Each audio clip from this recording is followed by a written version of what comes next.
So you did it. You finished that massive AI security training needs assessment. You've got piles of data, some incredible insights, but now what? That's the real question, isn't it? What do you actually do with all of it? Just so you know, for this explainer, we're diving straight into Chapter 10 of the tutorial, AI Security Training Needs Assessment Framework. It's all about how to take those findings and turn them into a real, concrete plan. And that's really the heart of the matter, right? You've pinpointed the risks, you've mapped out all the knowledge gaps, but that leap from having the data to having actual training, well, that can be a tough one.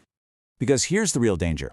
If you don't have a clear, actionable plan, all that amazing work you did, it just becomes what's called shelfware. You know, a brilliant report that just sits on a digital shelf collecting dust. That's exactly the kind of thing we want to avoid. Okay, so let's talk about how to build that bridge. The one that takes you from assessment all the way to real, impactful implementation. This isn't about crossing your fingers and hoping for the best. It's about actually engineering a path to get you there. The key to building that bridge is something the source calls an implementation roadmap. And look, this isn't just some vague outline. It's a super specific guide that spells out the who, what, when, and how of your training program. You can really think of it as your blueprint for action. But a great roadmap is way more than just a schedule. It absolutely has to be actionable. We're talking concrete steps. It's got to be clear so everybody's on the same page. It needs to be resourced. You need the budget and the people to actually get it done. And this is crucial, it has to be flexible. Because let's be honest, in the world of AI, things change fast. So how do we actually build this thing? Well, the source material gives us a super clear 10-step blueprint. It takes you right from the beginning, assembling your team, all the way to the end, which is continuous refinement. This is literally your path forward. Now, this whole path is really broken down into 3 main phases. The first phase is assessment. This is probably the work you've just finished up, steps 1 through 4.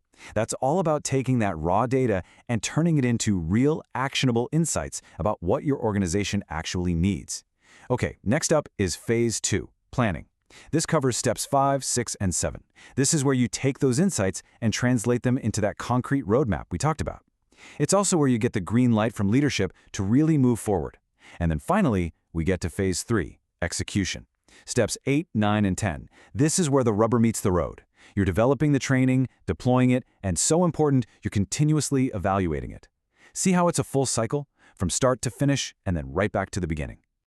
And that brings us to a really critical reality check. The world of AI, security threats, business priorities, it's all changing constantly.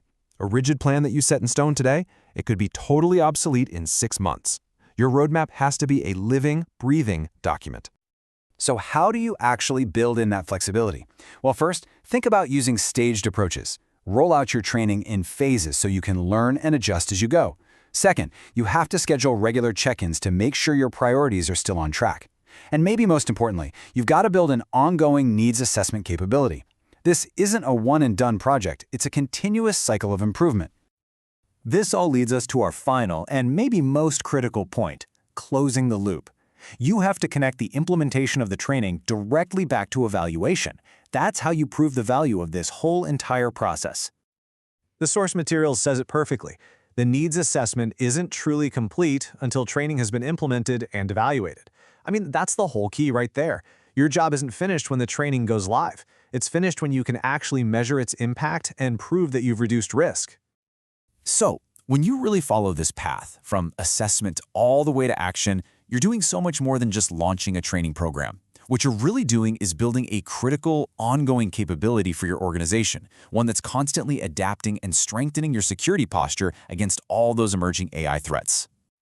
And that brings us right back to the question we should all be asking ourselves. It's not about whether you can collect the data. The real question is your organization truly ready to build that bridge from analysis to action? Are you ready to turn all those valuable insights into your best possible defense?